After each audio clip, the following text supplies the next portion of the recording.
Hello बच्चों, आपका स्वागत है आपका अपने YouTube channel easy to learn पे। आज हम वास्तविक संख्याओं के बहुत ही इंपॉर्टेंट ऑब्जेक्टिव क्वेश्चंस को हल करने जा रहे हैं जो आपके बोर्ड एग्जाम के लिए बहुत ही महत्वपूर्ण है। और एक क्वेश्चन आपके बोर्ड एग्जाम में बहुत बार आए हुए हैं और अगले 2022 के बोर्ड एग्जाम में भी आने की इनकी पूरी संभावना है। आइए हम सीखते हैं। कुछ क्वेश्चंस लिए हैं। पहला क्वेश्चन है 6/15 का दशमलव प्रसार है। ऑप्शन पहला है शांत, दूसरा ऑप्शन है आसान, तीसरा है अशांत आवर्ती और चौथा है एंटी। एंटी का मतलब नॉन ऑफ दिस, यानी कि इनमें से कोई नहीं। तो जानते हैं कि शांत अशांत क्या होता है। तो परिमेय संख्या के बारे में हम लोगों ने कल पढ़ा था। परिमेय संख्या का दशमलव प्रसार दो तरह के होते हैं। एक होता है शांत दशमलव प्रसार और एक होता है अशांत दशमलव प्रसार। शांत दशमलव प्रसार क्या है? तो वैसी संख्याएं जो डेसिमल के 2, 3, 4, 5 डेसिमल के डिजिट के बाद अगर टर्मिनेट कर जाती है, पूरी कट जा रही है, तो उन्हें शांत कहते हैं।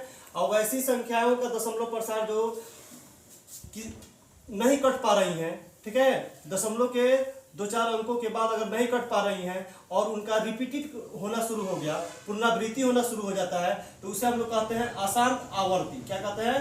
अशांत आवर्ती कहते हैं। आज हम पहचानेंगे कि बिना भाग दिए कैसे बता सकते हैं कि कोई संख्या का दशमलव प्रसार शांत होगा, किसी संख्या का दशमलव प्रसार अशांत होगा। तो शांत के लिए आपको बताया गया कि कोई भी परिमेय संख्या p/q के रूप में रहेगा और इसमें आपको क्या करना है, q का गुणनखंड निकालना है। q का गुणनखंड निकालेंगे, q का गुणनखंड निकालेंगे। अगर q के गुणनखंड में 2 और 5 आता है, 2 और 5 आता है, q के अगर अभाज्य गुणनखंड निकालते हैं और q के अभाज्य गुणनखंड में सिर्फ 2 और 5 आता है, तो उस तरह का परिमेय संख्या का दशमलव प्रसार हम कहते हैं कैसा होगा? शांत होगा। जैसे हम देखेंगे 5/8, इसका दशमलव प्रसार पूछा जाए कैसे क्या होगा, तो हम बिना भाग दिए बता सकते हैं। कैसे? तो इसका हर देखेंगे, हर में क्या है? 8 है। 8 का हम अभाज्य गुणनखंड निकालेंगे, तो 8 का अभाज्य गुणनखंड निकालते हैं तो आता है 2 × 2 × 2, यानी कि 2 के पावर 3। तो इसके अभाज्य गुणनखंड में यदि सिर्फ 2 है तो इसका दशमलव प्रसार क्या हो जाएगा? शांत हो जाएगा। अगर इसके अभाज्य गुणनखंड में सिर्फ 5 होता तभी इसका दशमलव प्रसार शांत होता, या इसके अभाज्य गुणनखंड में 2 और 5 आता, 2 और 5 दोनों आता, तो भी इसका दशमलव प्रसार शांत होता। लेकिन 2 और 5 के अलावा कोई दूसरा संख्या आ जाएगा तो उसका दशमलव प्रसार क्या हो जाएगा? अशांत हो जाएगा। तो अब हम सीख चुके हैं। अब क्वेश्चन सॉल्व करेंगे तो आसानी से हम क्वेश्चन बना पाएंगे। पहला क्वेश्चन है हमारे पास 6/15 का दशमलव प्रसार बताना है। तो 6/15 को पहले देखिए कि ये सिंपलेस्ट फॉर्म में सरलतम रूप में लिखा गया है कि नहीं, यानी कि कोई ऐसा अंक तो नहीं है जिससे दोनों अंश और हर डिवाइड हो सकते हैं। तो देखिए यहाँ पे 6 है, यहाँ पे 15 है, हमें दिख रहा है कि 3 से कट जाएंगे, तो 3 का पढ़ा 2 में पढ़ेंगे, तो 6 और 3 बचे 15, यानी कि 2/5। इसका सरलतम रूप हो जाएगा 2/5। अब यहाँ पे देखेंगे, यहाँ पे हम नहीं बता सकते थे कि कौन इसका दशमलव प्रसार शांत होगा या अशांत होगा। यहाँ पे बताते तो हमारा आंसर गलत हो जाता। तो हम सबसे पहले किसी भी परिमेय संख्या का सरलतम रूप लिख लेंगे। सरलतम रूप आएगा, अब उसका क्या करेंगे, हर का हम अभाज्य गुणनखंड देखेंगे कि हर के अभाज्य गुणनखंड में 5 आ रहा है या 2 आ रहा है, या 2 और 5 दोनों आ रहा है। तो इसमें इसके गुणनखंड में सिर्फ 5 है, इसीलिए इसका दशमलव प्रसार क्या हो जाएगा? शांत हो जाएगा। तो पहला सवाल का आंसर हमारा ये ऑप्शन होगा कि इसका दशमलव प्रसार कैसा है? शांत है। चलिए दूसरा नंबर क्वेश्चन देखते हैं। दूसरा नंबर है 11/15 का दशमलव प्रसार कैसा हो, क्या होगा? तो 11/15 का दशमलव प्रसार क्या होगा? पहला ऑप्शन है शांत, दूसरा है अशांत, तीसरा ऑप्शन है दोनों और चौथा ऑप्शन है इनमें से कोई नहीं। तो 11/15 का अगर हम देखें तो इसका सबसे पहले हमारा काम है सिंपलेस्ट फॉर्म निकालना। तो इसका सिंपलेस्ट फॉर्म निकालेंगे तो ये किसी भी नंबर से नहीं कटेगा, सिर्फ इसमें एक ही कॉमन है। अब इसका हमको क्या करना है, 15 का अभाज्य गुणनखंड निकालना है। तो 15 का अभाज्य गुणनखंड निकालेंगे तो ये आएगा 3 × 5। तो इसमें देखिए 5 के अलावा अगर कोई दूसरा संख्या आ गया तो वो अशांत हो जाता है। तो इसमें 5 के अलावा कोई दूसरा संख्या आया है, तो 5 के अलावा कोई दूसरा संख्या आ गया क्या? 3, इसीलिए इसका दशमलव प्रसार क्या हो जाएगा? अशांत हो जाएगा, यानी कि इसका ऑप्शन बी नंबर सही होगा। तीसरा क्वेश्चन देखते हैं, निम्नलिखित में किसका दशमलव प्रसार शांत होगा? 3 नंबर में कुछ परिमेय संख्या दी हुई है और इनमें बताना है कि किनका दशमलव प्रसार शांत होगा। तो हम पढ़े हैं कि कि कोई भी परिमेय संख्या लिख लेंगे और इनका पहले सिंपलेस्ट फॉर्म देखेंगे कि इनका सिंपलेस्ट फॉर्म क्या होगा। तो इनका सिंपलेस्ट फॉर्म 3/8 ही हो जाएगा। फिर हर का गुणनखंड निकालेंगे तो 2 × 2 × 2 आएगा। इसमें सिर्फ 2 ही आ रहा है, इसका मतलब इसका दशमलव प्रसार क्या होगा, शांत होगा। तो इसका ऑप्शन ए सही होगा, बी गलत हो जाएगा, अशांत होगा। इसका भी दशमलव प्रसार अशांत होगा, इसका भी दशमलव प्रसार अशांत होगा। आइए अब चौथा क्वेश्चन देखते हैं। निम्न में किस भिन्न का दशमलव प्रसार शांत है। इसमें भी आपको बताना है कि कौन सा भिन्न है जिसका दशमलव प्रसार शांत है। बहुत ही इंपॉर्टेंट क्वेश्चन है और बहुत बार आपके एग्जाम में पूछा भी गया है।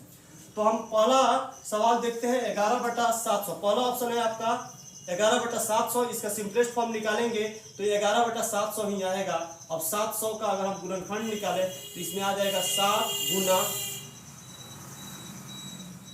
2 × 2 × 5 × 5, यानी कि 2 तो आ ही रहा है, 5 भी आ रहा है, लेकिन इसके साथ साथ एक दूसरा नंबर आ गया क्या, 7। इसके कारण से इसका दशमलव प्रसार क्या हो जाएगा, अशांत हो जाएगा। क्या हो जाएगा, अशांत हो जाएगा। जबकि हमको ये बताना है कि किसका दशमलव प्रसार शांत है। तो पहला ऑप्शन गलत हो जाएगा। दूसरा ऑप्शन में भी देख रहे हैं कि 7 आ जा रहा है, इसलिए 7 और 3 आ जाएंगे इसके गुणनखंड में, इसलिए इसका ऑप्शन भी गलत है।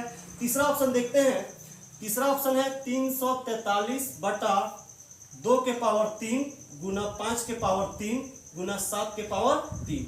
अब इसका पहले हम सिंपलेस्ट फॉर्म निकालें तो 343 है, यहाँ 7 का पावर 3 है। तो आप देखेंगे 7 के पावर 3 का भी जो गुणनफल आता है, वैल्यू आता है, वो भी 343 ही आता है। यानी कि 7 के पावर 3 और यहाँ पे 343 एक दूसरे को कैंसिल आउट कर देगा। इसीलिए अब बचेगा 1/2 के पावर 3 गुना 5 के पावर 3।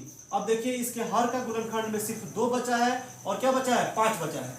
तो जिस परिमेय संख्या के हर के गुणनखंड में 2 और 5 बचता है वो क्या कहलाता है, आपको उसका दशमलव प्रसार शांत होता है।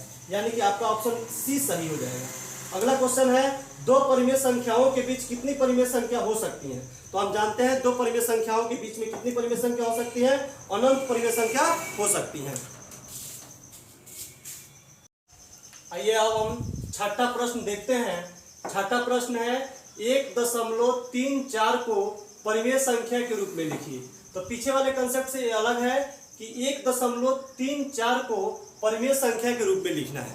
तो हम समझेंगे इसे 1.34, ये देखिए शांत दशमलव प्रसार है, इसको परिमेय संख्या के रूप में लिखना है। तो सिंपली हम इसका डेसिमल हटाएंगे तो इसके बदले 1 आ जाएगा। इसके बदले अब इसके डेसिमल के बाद 2 डिजिट है, इसलिए 2 जीरो भी आ जाएगा। यानी कि हमारा परिमेय संख्या के रूप में इसका आंसर होगा 134/100। देखेंगे ऑप्शन हम देखें तो ऑप्शन में 34/100 नहीं है, यानी कि इसका सिंपलेस्ट फॉर्म किया गया है। तो आप देखिए कि ये इसका सरलतम रूप क्या हो सकता है। तो इसके पीछे 4 है, इसके पीछे 0 है, यानी कि 2 से डिविजिबल है। 2 से कटा दीजिए, ये कटेगा 67 मरतबा, ये कटेगा 50 मरतबा, 67/50। अब इस ऑप्शन को खोजेंगे कि है कि नहीं। तो इसमें आपको बी वाला ऑप्शन दिखाई दे रहा है कि बी वाला ऑप्शन 67/50 है। तो इसका परिमेय संख्या के रूप में निरूपण हो गया। अगला सवाल देखते हैं। अगला सवाल है 0.23 को परिमेय संख्या के रूप में लिखिए। तो क्वेश्चन है 0.23, अब पूरे पर रेकरिंग है और इसे कहा जा रहा है परिमेय संख्या के रूप में लिखिए। तो आप जानते हैं कि 0.23 पे रेकरिंग है, यानी कि अशांत दशमलव प्रसार है। इसके परिमेय संख्या के रूप में लिखने के लिए हमने एक ट्रिक तैयार किया है, उसी ट्रिक का हेल्प लेके बनाएंगे। तो देखिए कैसे बनाते हैं इसको।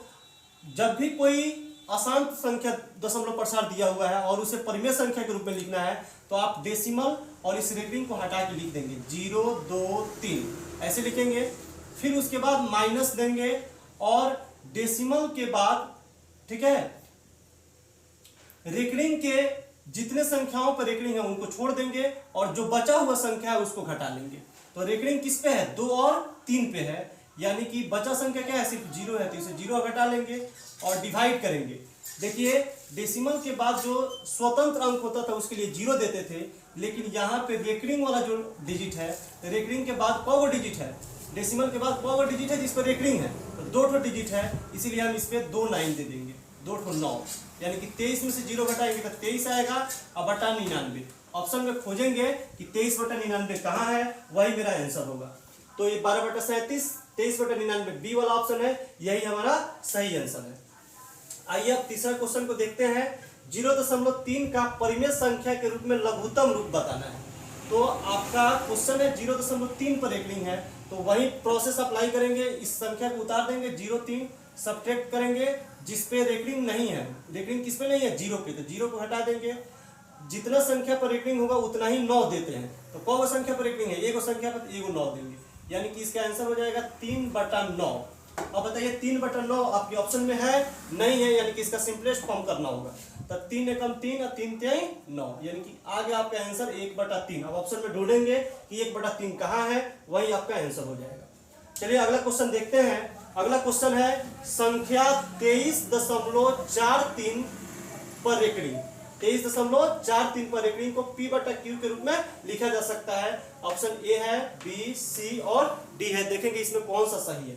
तो वही काम करते हैं हम लोग जो सीखे हैं ट्रिक। 23.43 पे रेकरिंग है, यानी कि जब इसे परिमेय संख्या के रूप में लिखना है तो आप ऐसे उतार दीजिए 2 3 4 3, रेकरिंग डेसिमल सब भूल जाइए। इसमें सब्ट्रैक्ट करना है किसको, तो जिस पर रेकरिंग है उसको छोड़ देना है। जो बचा हुआ क्या है 23 है, तो 23 से घटा लीजिए और डिवाइडेड बाई जितना संख्या पर रेकरिंग था उतना ही क्या कीजिए 9 दे दीजिए। दे दिए। अब देखेंगे, अब इसमें से घटाइए तो 3 में से 3 जाएगा 0, 4 में से 2 गया 2, ये बचेगा 3 और 2, 2320/99। ऑप्शन में देखेंगे 2320/99 है कि नहीं, तो आपका पहला ऑप्शन ही है 2320/99, यही आंसर हो जाएगा हमारा। अगला क्वेश्चन देखते हैं 10 नंबर। 3.27 पर रेकरिंग है का परिमेय संख्या में सरलतम रूप है।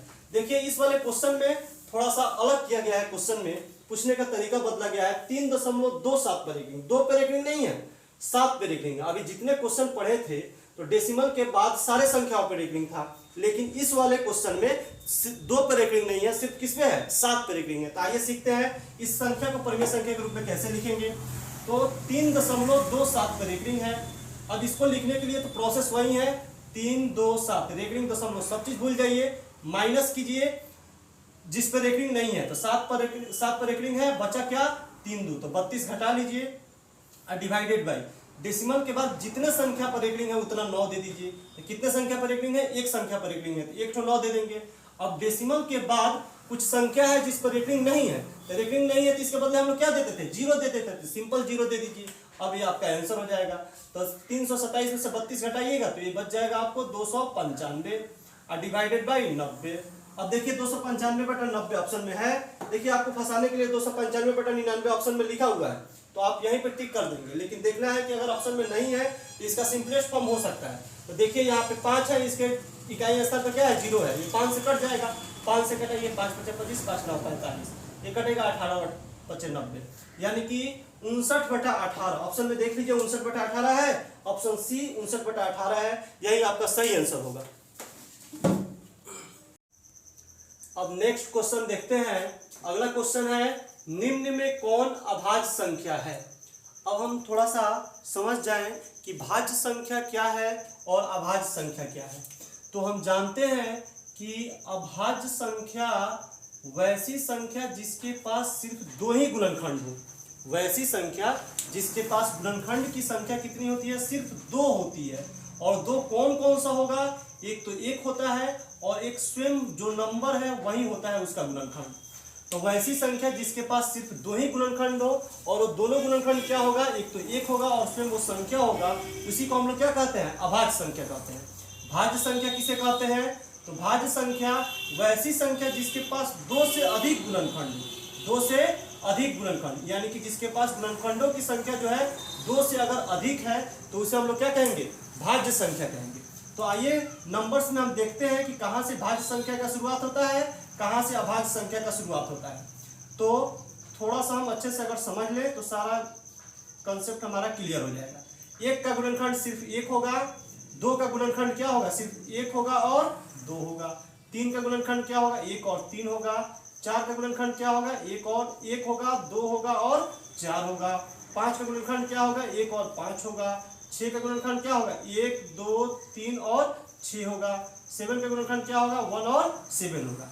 तो देखिए 1 का गुणनखंड सिर्फ 1 ही है, यानी कि 1 को ना ही हम भाज्य संख्या में रखते हैं न ही अभाज्य संख्या में। 1 को हम लोग एक स्पेशल नंबर मानते हैं जो न ही भाज्य संख्या के श्रेणी में आता है न ही अभाज्य संख्या के श्रेणी में। तो 2 का गुणनखंड देखें तो 2 का गुणनखंड सिर्फ 2 ही है, एक है और दो स्वयं दो इसका गुणनखंड है, यानी कि दो के पास गुणनखंडों की संख्या 2 है, तो ये जो होगा सबसे छोटा अभाज्य संख्या हो जाएगा। सबसे छोटा अभाज्य संख्या, सबसे छोटा अभाज्य संख्या आप याद भी रखेंगे कि सबसे छोटा अभाज्य संख्या कितना होता है, 2 होता है। अगला 3 भी क्या हो जाएगा, अभाज्य संख्या, क्योंकि इसके पास गुणनखंड की संख्या क्या है, सिर्फ 2 ही है। अब 4 देखिए, 4 के पास गुणनखंड की संख्या कितनी है, 2 से अधिक, यानी कि 3 हो गया, तो ये हो जाएगा भाज्य संख्या। ये क्या कहलाएगा आपका, भाज्य संख्या।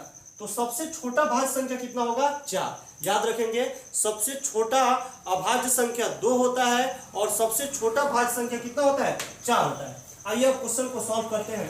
कह रहा है कि निम्न में कौन अभाज्य संख्या है, तो जिसके गुणनखंड की संख्या सिर्फ 2 होगा वही अभाज्य संख्या होगा। तो 6 का गुणनखंड निकालिए, तो 1 आता है, 2 आता है, 3 आता है और 6 आता है। इसके पास 2 से ज्यादा गुणनखंड है, इसीलिए ये अभाज्य संख्या नहीं हो सकता।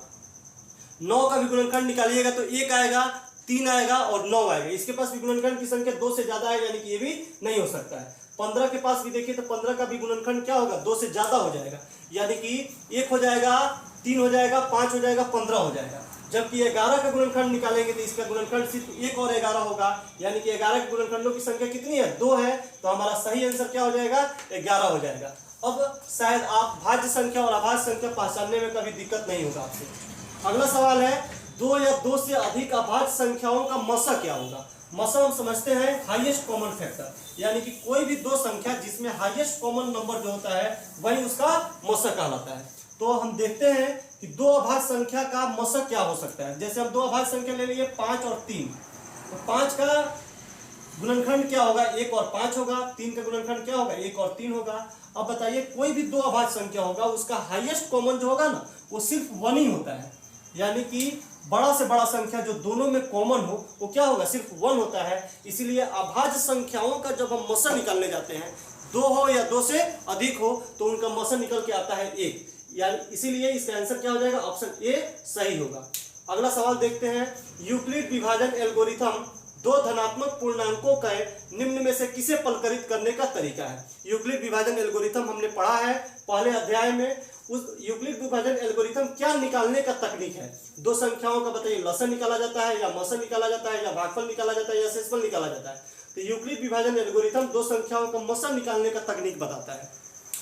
अगला सवाल देखते हैं, P और Q 2 अभाज्य संख्या है। P और Q क्या है, 2 अभाज्य संख्या है, तो इनका मसा क्या होगा। तो इनका मसा पहले भी देखे हमने, P और Q 2 संख्या है तो उनका हाईएस्ट कॉमन जो होगा 1 होता है, इसीलिए इनका मसा कितना हो जाएगा, 1 हो जाएगा। तो ऑप्शन डी सही होगा इसका, और इसका आंसर क्या होगा, 1 होगा।